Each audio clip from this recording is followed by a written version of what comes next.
Hi friends అందరికీ ఈరోజు వేళ విశేషం ఏమంటే ఎగ్ కర్రీను వైట్ రైస్ అయితే చేస్తాను మా వాళ్ళు. వైట్ రైస్ అయితే ఆల్మోస్ట్ అలా అయిపోయి వచ్చింది అనుకో. ఎగ్స్ కానీ ఉడికేస్తున్నాయి.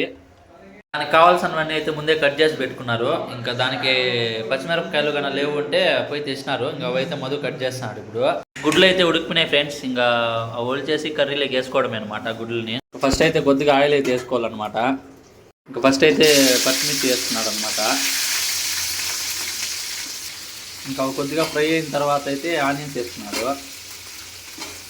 మావాడు నిన్న డీమార్ట్కి వెళ్ళినారనమాట బైక్లో సరుకులు తెచ్చేకి. ఇంకా అట్లే ఇది కొత్త అదేమరా అనేది పైన వేసుకునేదండి పిల్ల కట్ బండి నోటిను షార్ట్ ఒకటి కొనుక్కొచ్చినాడు. విచిత్రంగా ఉన్నాడు చూసేకైతే. ఇంకా ఆనియన్స్ అయితే ఆల్మోస్ట్ ఫ్రై వచ్చినాయి అనమాట. నెక్స్ట్ అయితే టమాటా వేస్తున్నాడు. ఇవి బాగా ఫ్రై అయిన తర్వాత దీన్ని అయితే మిక్సీకి వేసుకుంటాం అన్నమాట. నెక్స్ట్ అయితే అల్లం పేస్ట్ వేస్తున్నాడు 2 స్పూన్లు. వాడమ్మ మా బ్యాడ్ లక్ ఏమింటే అన్నీ రెడీ చేసుకున్నాము. ఇంకా అది మిక్సీకి వేసుకున్నాము అనే టైంలో కరెంట్ అయితే పోయిందబ్బా. దరిద్రము ఎత్తుకొచ్చి పెట్టుకున్నాము. ఇంక కరెంట్ వచ్చేంత వరకు అట్లే ఉండాల. ఇంకా కరెంట్ వచ్చేకి ఎట్లా లేట్ అయ్యేలాగానే ఉంది. ఇంకా రైస్ కానీ ఆల్మోస్ట్ అలా అయిపోయి వచ్చి ఆగిపోయింది అనమాట. ఇంకా ఎగ్స్ అయితే కట్ చేస్తున్నాడు మావాడు ఈరోజు కొంచెం డిఫరెంట్గా చేయడానికి. ఇంకా ఫైనల్గా కరెంట్ అయితే వచ్చేసింది అనమాట. ఇంకా అది మిక్సీకి వేసుకునేసి కర్రీ చేయడం అయితే స్టార్ట్ చేసినాము.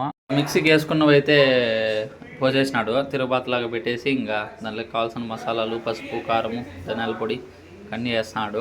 నెక్స్ట్ అయితే గుడ్లు వేసి ఉడకబెట్టుకొని ఇంకా రైస్ కానీ అయిపోయి వస్తుంది. దించుకొని తినడమే. ఇంకా ఫైనల్గా అన్నీ అయితే కంప్లీట్ అయినాయి అనమాట. ఇంకా కొద్దిగా కొత్తిమీర వేసుకొని అయితే దించుకొని హాల్లో అయితే పెట్టుకునేసినాం అనమాట. ఇంకా ప్లేట్లో పెట్టుకొని సర్వ్ చేసుకునేసినాం అందరూ అయితే మేము. ఇంకా మీరు అలాగే ఎప్పుడన్నా ఇలాంటి కర్రీ చేసింటే కామెంట్ అయితే చేసేయండి. ఇంక ఈ వీడియోకి అయితే అంతే ఫ్రెండ్స్. ఫాలో కొట్టి లైక్ అయితే చేసేయండి. యూట్యూబ్లో అయితే సబ్స్క్రైబ్.